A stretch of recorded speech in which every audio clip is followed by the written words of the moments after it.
This is the Zemar Podcast. Elite Benefits of America helps small and mid-sized companies with their health insurance programs. And now, your host, Butch Zemar. So we all have challenges, and I thought challenges, we could talk about some scuba diving stories. I haven't done that in a little while. So let's talk about some scuba challenges, right? Some may think that scuba is not a competitive sport, and I think on a recreational level, there's some truth to that because it's a lot of fun. It's a family event. You get to explore the underwater world without really necessarily going that deep. We had scuba dives even like in Bonaire that we were, maybe 5 feet underwater. We're kneeling in the sand, and all you can do is watch like a big aquarium of all the aquatic life just moving around, and it's never a dull moment. You could spend an hour there and not realize the time had passed. But there's a whole different world of scuba where it gets more competitive, but not from there's egos definitely for sure, but no, there's no awards or anything, but just from a competitive within yourself. You challenge yourself to do more, right? Deeper shipwrecks, there's cave diving. I was the shipwreck diver. Loved every aspect of it. One day, probably do cave if I ever have time. I just never got to it, just logistics in the military. And obviously now with the kids, it's just hard to get to Florida, to cave country, and do some cave stuff. But in this competitive world of scuba, there's a lot of drilling beyond, the basics. There's practice. I remember times we would go out and repeat the same thing over and over and over again. We'd spend 8 hours at the quarry locally and practice the same things over and over again. Sure, we were diving different parts of the quarry for a scenic view, but we were literally just practicing the same drills over and over and over again. And then at some point, with all this practice, you end up doing things that most people have never done. So like, for example, a training dive for scuba might be 115 to 130 feet, where most people never even get below 100 feet. Same thing with running, right? And when you start training long runs, especially when you're doing 50, 100 miles, 200-mile runs, a 26-mile run just becomes a standard training mile, not a max. A lot of people won't train beyond even 20 miles, let alone 15, even if they're doing the marathon.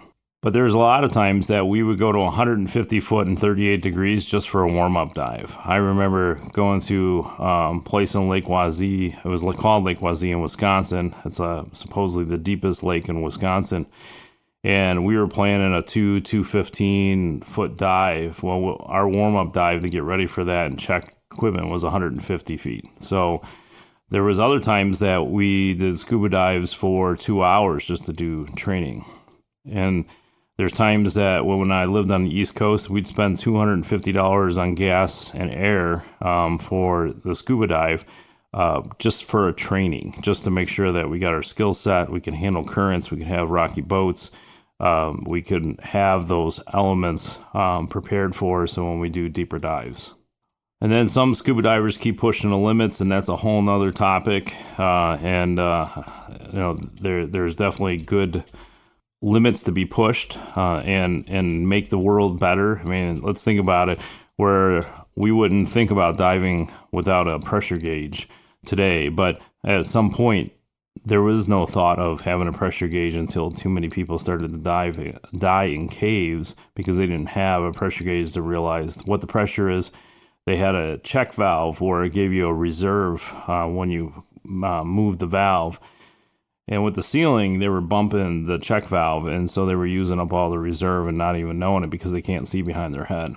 So there's all kinds of diving. On the East Coast, there's definitely some bottom dwellers, maybe not so much today.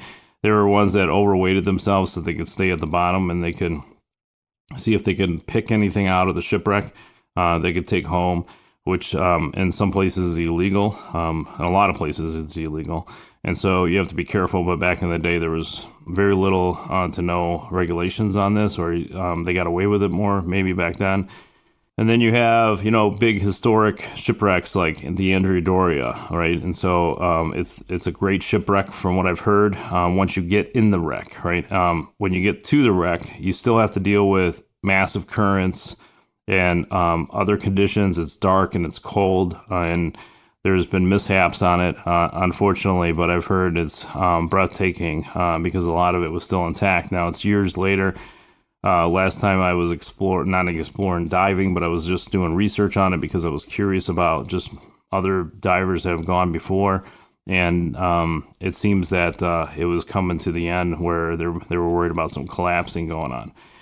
You got the USS Monitor. For years, you were able to dive it. Now it's protected. You have to get NOAA permits. It's very hard to get there. They pulled up the turret back in the late 90s, early 2000s. I was actually invited to be part of a safety crew, but I didn't hold one of the certifications at the current time, and I wasn't able to do it. I have since achieved that certification, but obviously that project has moved on, and then now it's just a limited time. So even blue oceans have their challenges. There's currents out there. Let's look at even Cozumel. Cozumel's known for the currents, or they call it drift diving, but it could cause problems. It pushes you down the reef. Sometimes it can move you pretty fast. You don't lose control at moments. You got fire coral. You can damage some of the coral life. You got animal life that may get in the way. And but for the most part, it's definitely a gorgeous dive to see the coral reef. It's like scuba diving obviously it's a real life aquarium, but it's nothing like actually being there. And then you got local diving. Some people opt not to do this because it's a little darker, a little bit colder. I mean, who wants to go in quarries, right? And but there's always something to see if the property's maintained and managed, because they try to keep interest going, so they keep putting things in. There's boats, there's larks, there's trucks, there's cars. Obviously prepared for the environment. I've seen some lawnmowers, airplanes, submarines. Today, the ones we're able to dive in, they're all purposely set up and prepared to go underwater. Years ago, I've been in scuba diving where there's been cars and quarries where it wasn't by design. Somehow they just ended up there. Who knows why? Then we got big lakes, right? So I'm recording this near Chicago. So we got Lake Michigan, right? I've been in Lake Michigan when it's been 2 inches of visibility. I've been in Lake Michigan when it's been 200 foot of visibility. The average is probably 40 feet. You got currents. Currents is a big one there in cold water. All that produces challenges. So speaking of challenges, we're going to talk about a dive that I did out of Milwaukee, Wisconsin. It was a car ferry that sunk. It's roughly 130, 150 feet deep. I didn't look up the actual depth. I'm just going by memory. It's 38 degrees and it's freezing down there. It really is. Dove it a couple times throughout my scuba career. You got limited bottom time. We obviously do advanced diving techniques to extend our bottom time so that we could have a little bit more time to explore. Otherwise, you're only down there for literally 5 to 10 minutes max. Not a whole lot, and that includes the time you break the surface and start going down. So yeah, we had extra air. We have to decompress on the way up. Some of those dives were 30 minutes, maybe even longer sometimes, depending on what was going on. It's a long time for 38 degrees, but sometimes we're able to tolerate it. We have the right equipment and expertise. So this one time during the dive, we're cruising along. I don't know the time lapse on it, but we were probably 15, 20 minutes into the dive already. From the time we broke the surface, my mask starts to leak. I can't make the seal stay. The water just keeps coming in no matter what I did. Move the hood out of the way, try to even take it off, put it back on. Nothing worked. I cleared. It just kept filling up. And usually it would just go about halfway, or in this case, it started out to just go halfway. And then the more I worked, the more water got in. It just seemed like it was never ending. The harder I worked, the more I had to breathe, the more blasting of the air to blow it out of the mask. Obviously, slight panic started to set in. And my buddy was a little bit too far away. Sometimes with these advanced dives, there's a lot of confidence when you have repeated dives with people, especially when it's controlled. There was no current down there. It was very calm. So with those circumstances, a lot of times you drift apart. My advice is not to be that far away so you can keep an eye on your buddy. I'm just saying there's a little bit of a comfort zone here, which leads to other problems. Obviously, you want to close those gaps. And so in this case, one of the lessons learned is obviously just a little bit too far. He was videotaping her photography or something. So I just want to point out that this is normal, not necessarily the recommended thing. I tried to signal him with my light that didn't catch attention. And so I decided I was just going to abort the dive. I head to the anchor line, which is still some distance away, and I kept trying to clear the mast, especially so I can see where the line is so I don't drift off. And then I needed to ascend, but we had to decompress too. So I had to get to 70 feet before I could switch gases, but I actually had to make stops before that. So I had to make a stop, and I can't remember specifics, but it could have been like 110, then every 10 feet or so. So 110, 100, 90, 80. And it's usually just a pause in some cases. So the deeper ones are usually pauses. And then as I moved up, they get longer and longer by the minutes. And we have bottom timers to help figure this out. And we just have our chart laid out. We usually bring a slate so we can read off of it. Of course, my mask is flooding. But most of the time when you get proficient at some of these dives, you memorize a lot of these. Even if you just glance at it and say, oh, all right, well, every 10 feet, and I got 1 minute at each one, or 1, 1, 1, 2 minutes, 2 minutes, 2 minutes, and then you finally extend it when you get shallower. A lot of those times are repeated, or you put them in blocks of time. So like if you're diving, 100 to 130 feet, you got a set of tables. 130 feet to 150, you got a set of tables, and you just memorize those, even though you might be down, decompress a little bit longer than you need to. In some cases, you have to shorten that up, but a lot of times it's standardized. So I didn't really have to look though. And so thankfully, because my mask, just kept having a problem, obviously the air volume in there just couldn't make the seal or something. I don't even know what was going on, but as you're breathing and trying to blast the air out of your regulator or your mask, you have buoyancy changes. And so I had to control my buoyancy in a different manner, and then that causes stress and needed to stay focused, right? It's just so hard when you have all these issues. These are just problems that we have to deal with. And that goes with real life too. But about 90 feet, so I'm inching up foot by foot, about 90 feet, the mass actually gained some seal. I have no idea what the difference was. Again, there's so many things that could go into it. I really never solved the issue other than replacing the mask, which could have been the problem altogether. I have no idea. I dove with that mask quite a few times, but I also have masks that were twice the age or 3 times the age that produce better seal. So who knows, right? So at 70 feet, we had to change gases to a higher oxygen mix. And so I had to stay calm. I had to clear the mask, make the regulator change, stow some hoses, make sure that it at least looks cleaned up and I don't look like a hot mess in case I get out of the onto the boat and my hoses get caught on things and that causes more problems. So we just kind of keep things cleared. Thankfully, I finished the dive safely. It brings a lot of experience, and obviously just that expertise could carry over to other dives or other things in life. But I ended up replacing that mask and never had the issue ever again.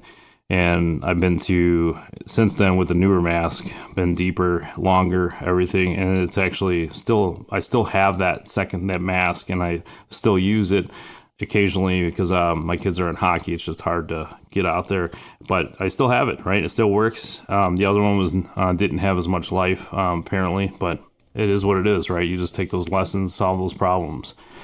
Another scuba dive I went on was a frigate on the East Coast. It was about, I think, 190 feet deep to the sand. And so it was a normal pre-dive setup, right? Nothing out of the norm. We jumped in. We started descending. I started feeling a squeeze on the suit. We were wearing dry suits. Started being a little bit more restrictive. I added some air. It helped a little bit, and I couldn't figure out why it wasn't helping more, but I just kept going because everything was manageable. It wasn't out of line. Just like most things in life, right? Like some of us older men, we get out of bed and our knee starts creaking and we're not sure why, but the next day it's fine, right? Like sometimes you just have to work with things that are not exactly normal, but manageable. So you just keep moving. So So most deep dives, we have checkpoints, right? It's, and I'm making these checkpoints up, but, it depends on the environment or the dive, right? So sometimes it's at 20, 50 feet, 100 feet, 150 feet, whatever it might be. I know we were doing, we were support divers for one of these dives, and they were the lead divers were going 390 feet. We had safety divers doing a checkpoint with these guys at 215, and that was just the safety check, right? And so we had divers in the water actually doing the safety check with the divers in case they were disorientated for some reason. We had people that were a little fresher in the mind, but still, I'm just saying that there's checkpoints throughout the entire way. So on this particular dive, we did 20 feet checkpoint. Everything looked good. We actually checked each other's gear. We're feeling good. Let's go, right? We do a pause at 100 feet. There is no stop at 50 feet. It's mid-water at this point. And so we just do 100 feet because that's what I call like a tipping point because on some of these deep dives. But when we did deeper dives, we also did another one, depending on the environment. Sometimes the shelf is at 130, 140, 150, depending on what the scenario. In this case, the frigate was probably about 135 feet at the shallowest. And so once we did 100, we did another check at 130, and I started sensing that something was really wrong at this point, and because my suit just wouldn't start inflating. I started feeling like the Michelin Man. I couldn't move my arms. All of a sudden, now it's becoming a safety issue. So as I keep working through it, because a lot of times we have problems on these dives, and we can't just abort and just come to the surface anytime we want on these advanced dives. Now, in recreational diving, sometimes you go down to 20 feet, you got a problem, you come back up, dive masters help you, buddies help you, whatever it might be. As long as you make it a slow ascent back to the surface, in most cases, you'll do just fine. On these deeper dives, there's ceilings, glass ceilings. You just can't just come straight up to the surface. So I'm working through these problems thinking that there's a chance that I could just get this figured out and we move on, right? And there's no big deal. And even in hindsight, looking back, there was other things I could have done, so we didn't have to abort the dive. But so I'm working on this thing for the next 30 feet or so, and we get to about 165 feet. Now it becomes unbearable. So I call my buddy over. In this case, he was a lot closer. He could see me. He was probably keeping an eye on me because he probably saw that I was trying to shift things around to see if I could get things to work, and he probably just picked up on it, which is an awesome buddy. I forget the guy's name, but he lived on the East Coast for a little while. He was in the military just like I was, just different. He was in a different branch, but great guy. So anyhow, he's looking around, and I'm trying to signal to him I can't inflate my suit, and he could see that. Like I remember him grabbing my suit, and it's like hard as a rock, and there's no softness because of air, and so he's trying to help. We can't find anything, right? So we decided, well, we're just going to go ahead and abort the dive. We're just going to head back to the surface. I'm not really sure what's going on, but we're going to go ahead and move on. For most tech divers or these advanced divers, we carry a separate tank just for the dry suit. We wear a dry suit because a lot of these scuba dives are deeper, longer. The exposure to the colder environment you could last longer when you're dry versus wet.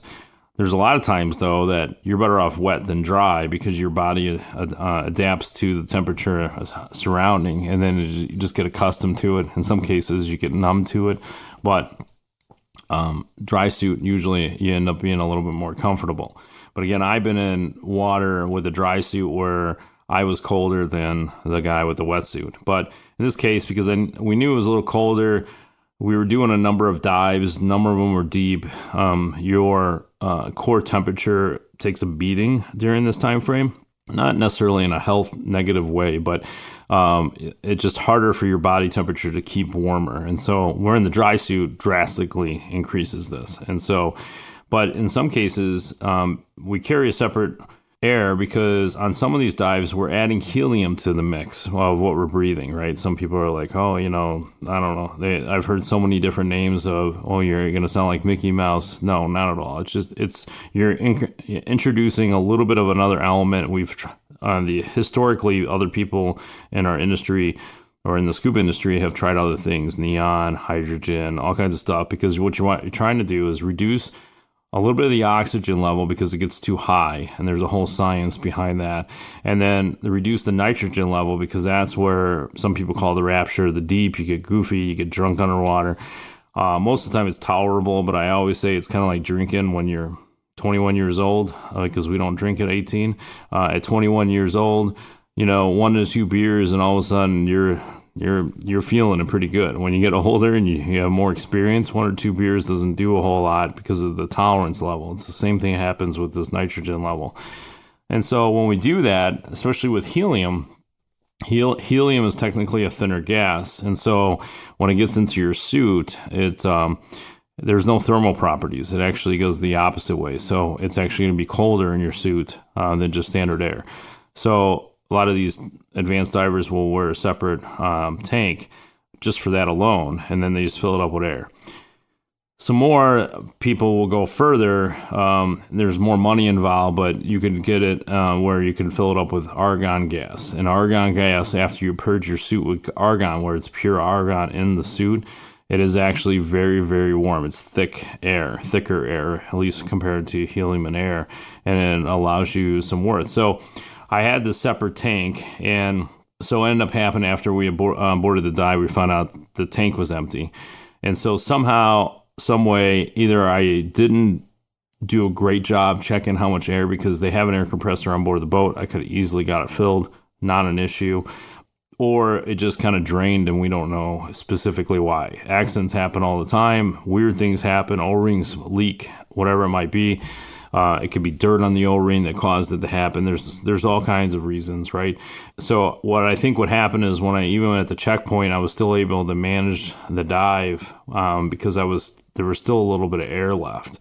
But also when you compress underwater, basically the amount of air available reduces. But it's real weird math, and maybe on another podcast we'll get into it, but it just kind of gets into a different avenue that I want to go through here. But so I think what may happen, there was a little bit there, I used it, and it probably expanded on the way up, and so there probably was air when I got back to the surface.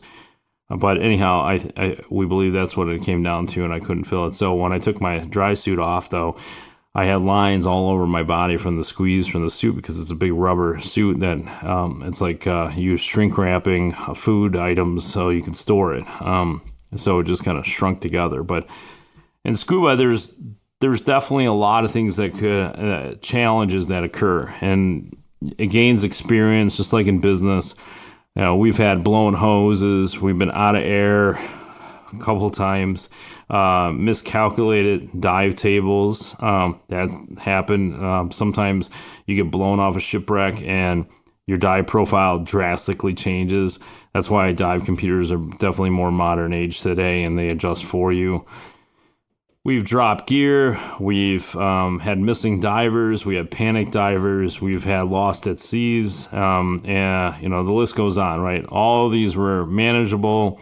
No, we never had any tragic events. It was just challenges that occurred that we had to work through. Could they have gone south? Absolutely. There's been several times where I think back now where I'm lucky I was young enough and I had enough experience. Otherwise, I have no idea how I would have pulled out of some of those events. And they happen, right? Mishappens, accidents happen. That's why they're called accidents. A lot of the experiences that I just mentioned are a lot of cases predictable. So you should be able to counter a lot of these. So like the dry suit dive, what I could have done is disconnect my inflator from my what they call buoyancy control device, hook that up to my dry suit, to at least give it a pinch, and then switch it back. It would have been manageable a lot more, and I probably could have enjoyed the dive, even though most likely we would have boarded, but at least I would have been a little bit more comfortable. On the previous dive where there was a mask, I did have a backup mask, so my failure point is just not swapping it out. But when you're in a mindset, you're in tunnel vision, you're trying to stay focused on certain things, it actually didn't occur to me. One reason being is because I never practiced it enough. And so it's one of those drills that you need to practice on a regular basis in colder environments, duplicating what could actually occur. And that way it's a little bit more fluid. And by listing all these, it does not mean that I had it worse than other people. many other divers have had far worse. And then I'm humble for the experiences, the lessons. I made it out to dive another day, live another day. I could share the story, right? And so a lot of dives are like that. Scuba's not doom and gloom at all. It's just about repetition, being comfortable, and doing it often enough so that you don't miss these steps, right? And that's why when I used to teach scuba diving classes all the time, even just the basic level, I always say the biggest thing you could do is continue to keep diving if that's a goal to do. And most scuba stores will do a pool rental agreement where you could come in, you pay a certain fee, you could use all their equipment, you could jump in the pool that they have, whether it's on-site or off-site, and then you kind of just blow bubbles and maybe practice some of your skills in the water. Just keep diving. That's it. And you may not like quarry or lake diving locally, but keep diving year-round so that you can go on vacation once or twice a year and not be cold out of the gate trying to figure out how to put the regulator on. And then take refresher courses. They're really inexpensive. They have guidance like from a dive master or a scuba instructor to make sure that you just keep going with it. But all these are just experience, but it's a lot like business. Business, we have ups and downs. Some of the mistakes that could be preventable, and we live through those experiences. There's a lot of times that I shake my head and say, I can't believe that we're not further along. But there was a lot of lessons that I probably should make journals while they're still fresh in my head throughout the last even 15, 20 years that I've been in the business. And I'm sure people listening to this podcast are very similar to that, where they can basically go to a new fellow coming in the industry and say, here's all my mistakes, don't do these. And then we also have mistakes and mishaps that we don't expect. Some of them are pure, just out of the blue accidents, market trends, right? We had a law that changed the Affordable Care Act that made a lot of things change for the businesses. We have the Consolidated Appropriations Act going on right now. It's not even in the pipeline. It's already there.